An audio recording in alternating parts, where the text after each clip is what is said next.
And good morning. This is a revision seminar on the accountability of the Governor-General. The Governor-General, whenever talking about them, it's a very good idea that you discuss the name of the Governor-General, that is the Honourable David Hurley.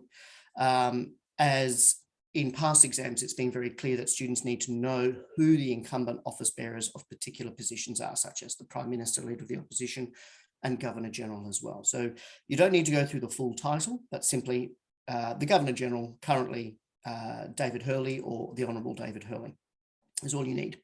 They are appointed under Section 2 of the Constitution, and they represent, under the Constitution, they represent the Queen, but obviously they represent in current terms the King of Australia, and they are appointed by the King on the advice of the Prime Minister of the day. And this is a homegrown convention, so it's a good example to use in future.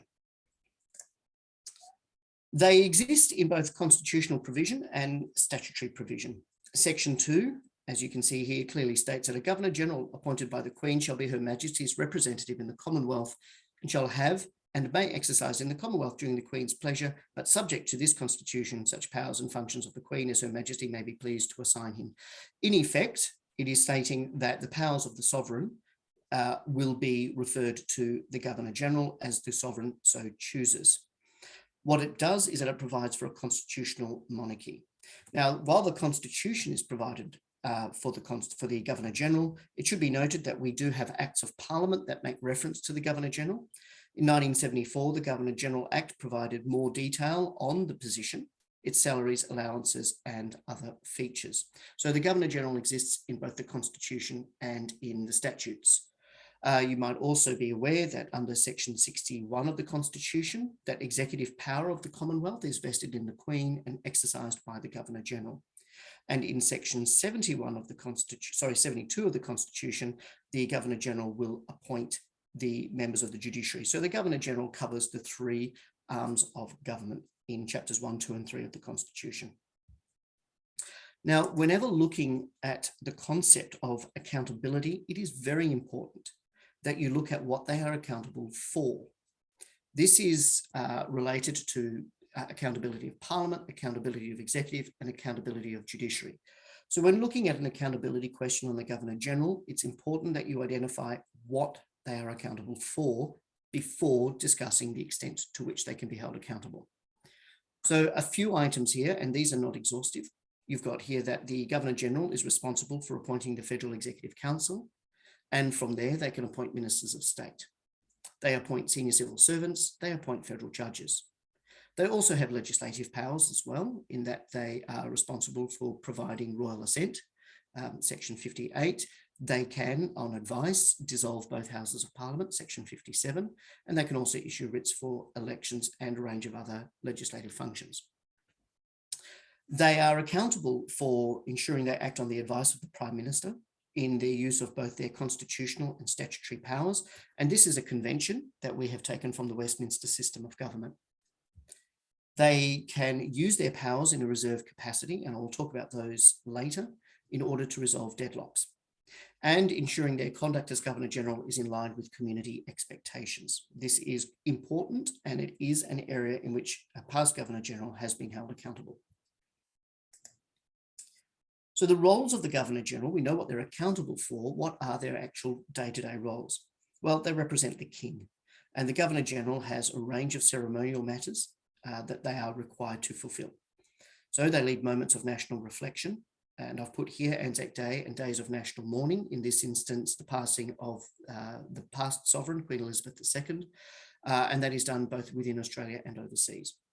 They receive dignitaries at Government House in the Australian Capital Territory and the credentials of members of the Diplomatic Corps. So diplomats do not make themselves available to the Prime Minister, they make themselves to the Queen's vice-regal representative, as it is effectively one head of state making reference to another head of state.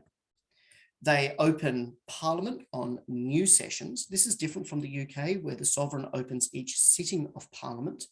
In Australia, the Governor-General only opens new sessions of Parliament. So after an election, the Governor-General goes to the Senate, the upper house, where they will read what their government intends to achieve in the 3-year term that's before them.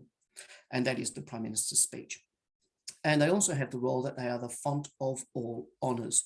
So the Australian honours system comes through the Governor-General. They ensure that the right people receive the right honours for their service to the community.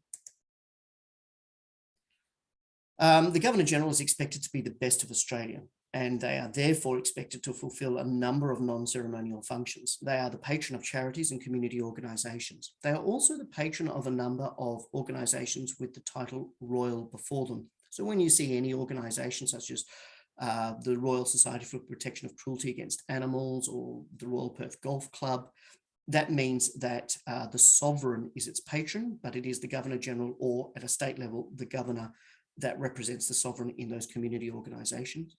They attend social functions, etc., and they do a lot of ribbon cutting, attending building and ship launches on behalf of the country.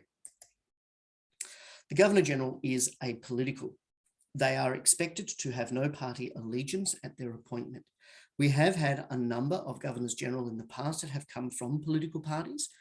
Bill Hayden was appointed by Prime Minister Bob Hawke. Now, Bob Hayden was a former leader of the Labor Party. He was removed in a party room spill, and Bob Hawke won. But shortly after Bob Hawke becoming Prime Minister, the post of Governor-General became vacant, and Bill Hayden became Governor-General. It may seem controversial, it may seem political, but in fact, our Governors-General, when they have come from political parties, and our governors as well at a state level, have tended to be very good at appreciating their apolitical role. They don't choose sides, and that is fundamentally because they are driven by convention. They can't favour one side over another. They have to do the job as convention expects. The key way that Governors-General are apolitical is that they are expected to act on the advice of the Prime Minister. And when we look at the recent controversy over Scott Morrison appointing himself to a number of ministries, we will see how even being apolitical and acting on the advice of the Prime Minister can actually still lead to controversy. From time to time, even though the Governor-General is apolitical, they need to ensure that they can remain apolitical by getting political. In 1941, Governor-General Lord Casey needed to speak with the leader of the opposition because the government of the day had lost a motion on a matter of substance. They had lost a money bill by £1. The government resigned as it was an important motion on the floor of the House of Reps. And rather than calling an election, particularly during war, the Governor-General spoke with the leader of the opposition and spoke with members of the crossbench to see if the leader of the opposition could form government. In 2010, Julia Gillard had called an election, but she wasn't necessarily returned with a majority. In fact, the coalition and the Labor Party had equal numbers in the House of Reps, and there are a number of people on the crossbench. So the Governor-General had to reach out to the caretaker Prime Minister, Gillard, to confirm that she had the ability to command confidence and supply. And it is confidence and supply that makes government. So whenever you're looking at the idea of the government of the day has a majority in the House, that's not necessarily true. We have had 2 occasions since 2010 in which governments have not had majorities, but what they have had is sufficient numbers in the House of Reps to guarantee confidence and to guarantee supply. The second occasion in the last 10 years was in 2018, in which the 1-seat majority of the government was lost when Malcolm Turnbull's former seat of Wentworth went to an independent, and the government of the day lost its majority in the House. By the government of the day being able to get confirmation of confidence and supply, the Governor-General was satisfied that Scott Morrison was in a position to continue as Prime Minister. So that is really the only occasion in which a Governor-General gets involved in the political melee, and that is when there is a hung parliament and the Governor-General needs to make sure that a government can function. So we know that they have a number of roles and we know that they're accountable for things, but when it's coming to their power that we hold them accountable, there are 2 broad tranches of this. One's constitutional and one's statutory. The one that most students will cover is constitutional, but the area in which has significantly greater number of statutes. So let's look at the constitutional first. Primarily, it's legislative and executive powers that they possess. They do possess a small judicial power, and that is both the appointment and potential removal of justices of any federal court. The sources of these powers include, and you can see those there, Section 5, 32, 57, and 58, but there are other powers as well within Chapter 1. But determining the times of Parliament, issuing writs for an election, calling a double dissolution, and granting royal assent are the four major ones that they would have under the legislative branch. Under the executive branch, the Governor-General is empowered under the Constitution to exercise the Queen's executive power, Section 61. Section 62 establishes the Federal Executive Council, which to some extent limits the powers of the Governor-General to act on their own, to act in a reserve ability. These are known as in-council powers. Section 64 is really moving towards the political executive, and that is known as the appointment of ministers of state. I would recommend students be aware that Section 64 is enhanced or refined by an Act of the Parliament, which is the Ministers of State Act. And the Ministers of State Act goes further than the constitutional section. It provides how many there shall be, currently 42. It provides for their appointment, it provides for their salaries, it provides for how much money they're allowed to be able to access and the resources they have. Then other executive powers, Section 67 and 68, senior public servants refined under the Public Service Act, and the Governor-General is commander of the naval and military forces, which is further refined under the Defence Act, which is one of the oldest acts in the Commonwealth. It's been updated many, many times, but it continues to exist and to function. And the Defence Act actually provides the Governor-General with substantial power. And then there is a Chapter 3 provision, and that is Section 71, appointment of justices to the federal courts. However, we do have a range of statutory powers that the Governor-General possesses. I won't go into these in great detail. It's just a good idea that students would be aware that beyond the Constitution, the Governor-General is granted power by the Parliament through their heads of power, such as Section 51, 52, etc. So the Commonwealth Parliament empowers the Governor-General, and the Governor-General then refers these powers to their ministers. So I'll mention what is meant by the term Administrative Arrangements Order. In effect, when a government comes to office, the first thing that the outgoing Prime Minister does is they advise the Governor-General of their desire to resign as Prime Minister, and their recommendation that the Leader of the Opposition becomes the new Prime Minister, or if it's a party room coup, their former foe in the party room to become Prime Minister.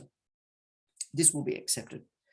Then the incoming Prime Minister wants to change up who will be the Ministers of State and what their portfolios will be. So the Prime Minister asks the Governor-General to ensure that their ministers be Federal Executive Councillors first, and then they'll be appointed Ministers of State with specific titles that the Prime Minister creates for them. So unlike the United States, where the Secretaries of Cabinet have their titles prescribed in their Constitution, the titles of a minister in the Commonwealth of Australia are actually decided on by the Prime Minister of the day, and the Governor-General under convention allocates them. So there was an occasion in which we had a Minister for E-commerce and the Digital Economy. It doesn't exist in the Constitution. It was something created under the Rudd government. Now, these ministers are then provided by the Governor-General with statutory power. So Parliament gives the Governor-General power under statute to do a whole range of things that lead to the day-to-day running of the country. The Governor-General then, through what's called an Administrative Arrangements Order, refers these powers to ministers. And you can just look up Administrative Arrangements Orders, Commonwealth of Australia, and you'll see the latest, about 120, 130-page document outlining all the statutes that the various ministers have that the Governor-General has forwarded on to them.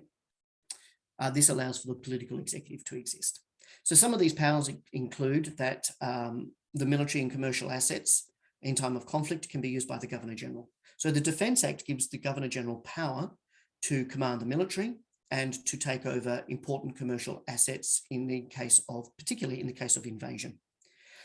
They can appoint and dismiss senior public servants. Well, this is drawn on from Section 67 of the Constitution, but it's provided for in more detail under the Public Service Act. And as I've already said, the Governor-General is responsible for the Ministers of State Act in which they appoint ministers, the number of them, the roles, and their salaries. Just as a sideline, but important when looking at accountability of the Governor-General, we need to understand the difference between express power and reserve power. When the Prime Minister or a senior minister asks the Governor-General to do something, the Governor-General is receiving an expressed request. It's expressed, it's stated, it's declared. The Governor-General is being asked to do something. That is the Governor-General exercising express power. They're not choosing to do it on their own. They're choosing to do it because their Prime Minister has asked them to do it. This sits perfectly with Westminster Convention. The Governor-General will not thereafter be held accountable for that decision. They will simply be the person that approves the use of power. This is different from reserve. Reserve is when the Governor-General takes the opportunity, if they see the need, to either not act in compliance with an expressed request or to act without any information, without any particular advice. So in times of a constitutional crisis, such as seen in 1975, the Governor-General may receive advice and may choose to ignore it if they do not think that it's appropriate. This is very, very rare, and this is known as exercising their right to reserve their decision. That is, they put it on hold, they make their own decision. So express is responding to a declared request from the Prime Minister to exercise power. Reserve is the Governor-General reserving the right to act on their own. This is only done under moments of extreme constitutional crisis.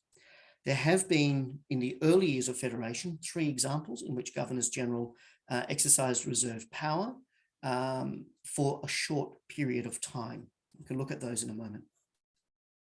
So on these charts that you can see here, I've put the concepts of express and reserve power, the limits to them and when they can be used, as well as the idea of in-council power. That is when the Governor-General has to receive advice before they can act.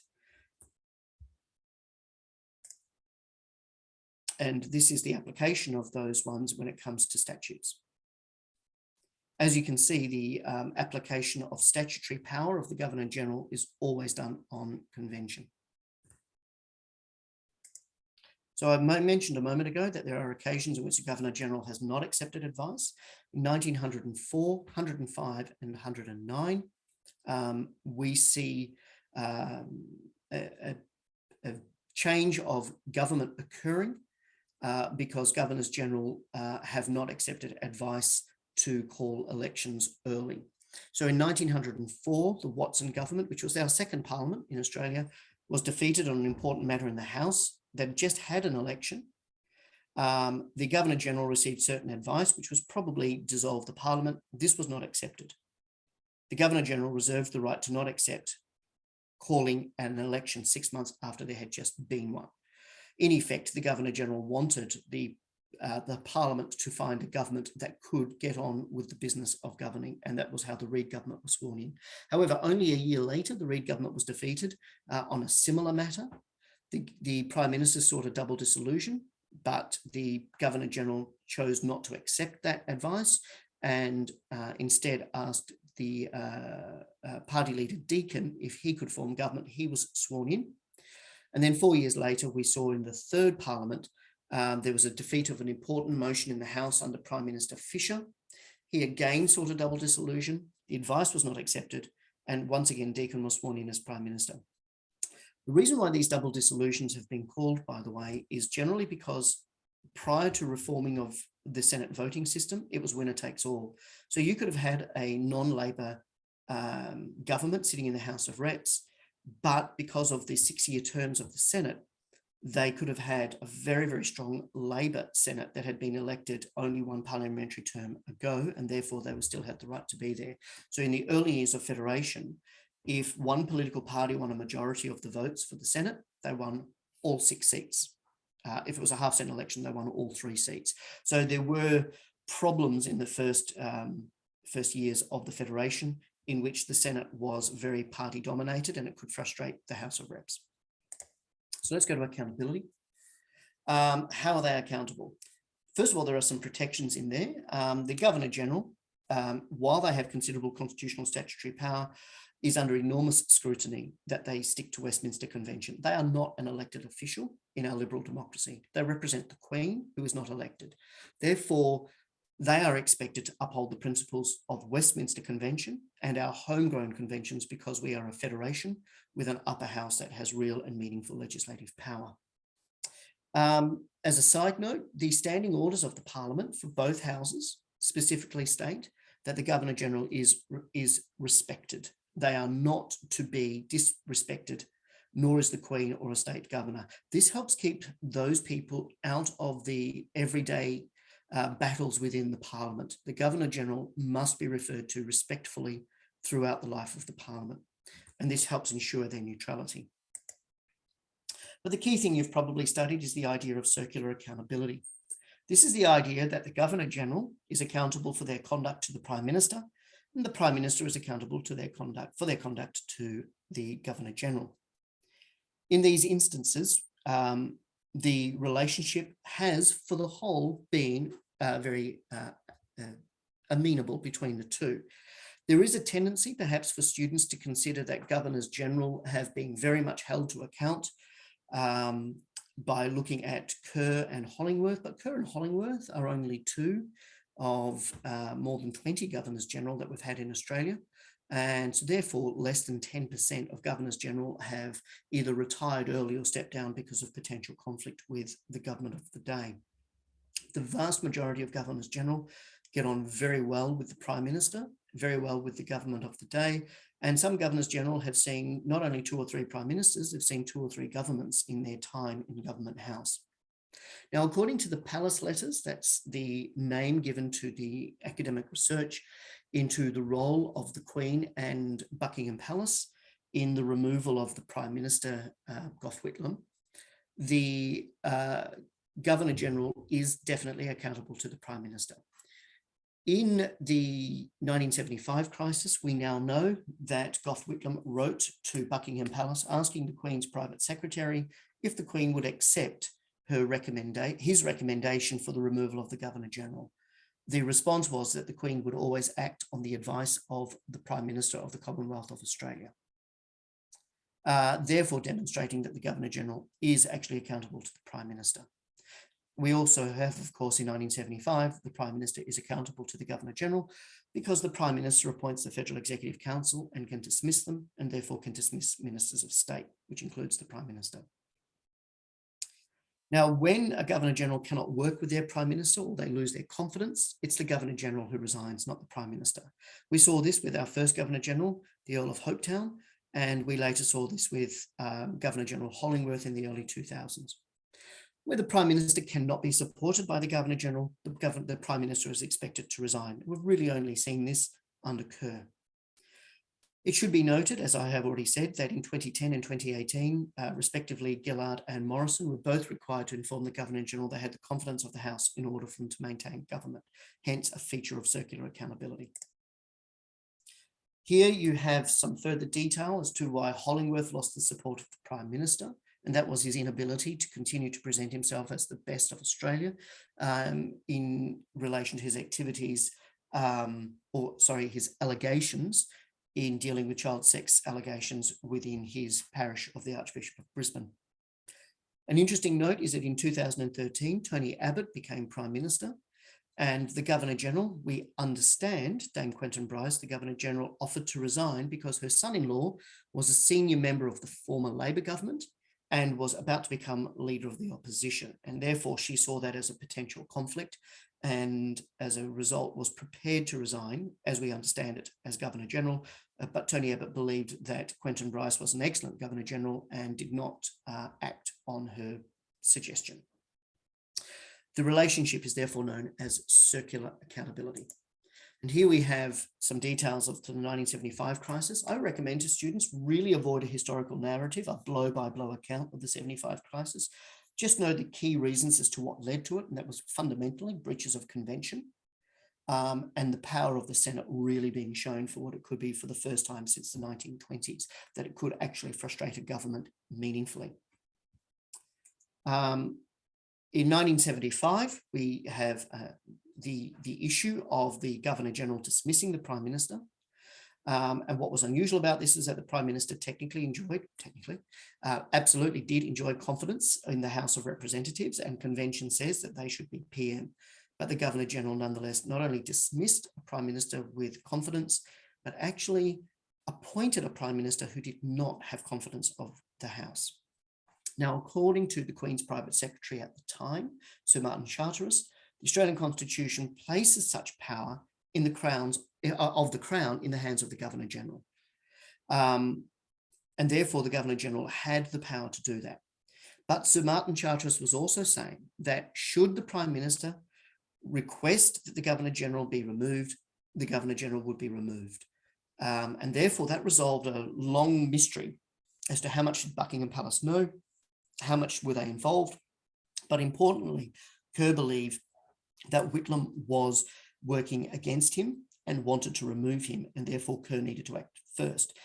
That was not known for a very long time until 2 years ago, when the release of the letters between Gough Whitlam and Buckingham Palace was made public, and we discovered that Whitlam was definitely considering the removal of the Governor-General.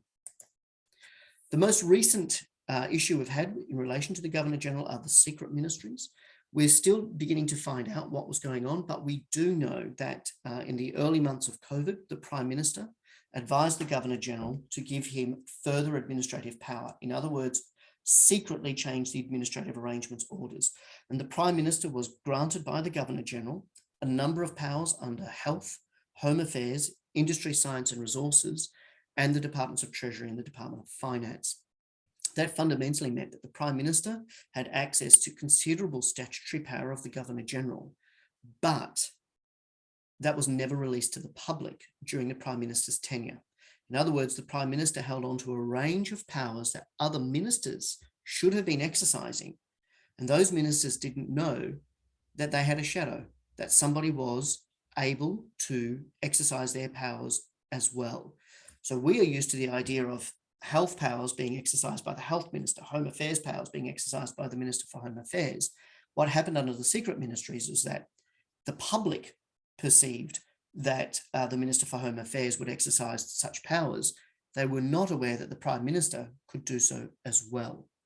Now, this leads to an issue of responsible government. How do you hold a government accountable when you actually don't know who the people are that are exercising executive power?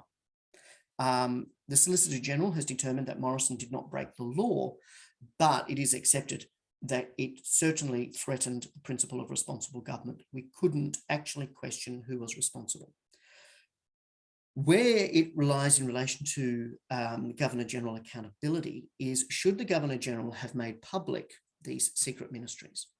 Our understanding at this point is that the Governor-General sought advice from the Prime Minister's office, and the Department of Prime Minister and Cabinet was supposed to release the administrative arrangements orders, but chose not to do so. So the Governor-General was effectively acting on advice to not reveal the secret ministries for whatever reasons the Prime Minister gave, and the Governor-General complied with that expressed request. Therefore, putting into question, should administrative arrangements orders or the allocation of ministries always be made public? That is a question that the Albanese government will be looking at over its next 2.5 years of government. And that wraps up the Plewa presentation on accountability of the Governor-General.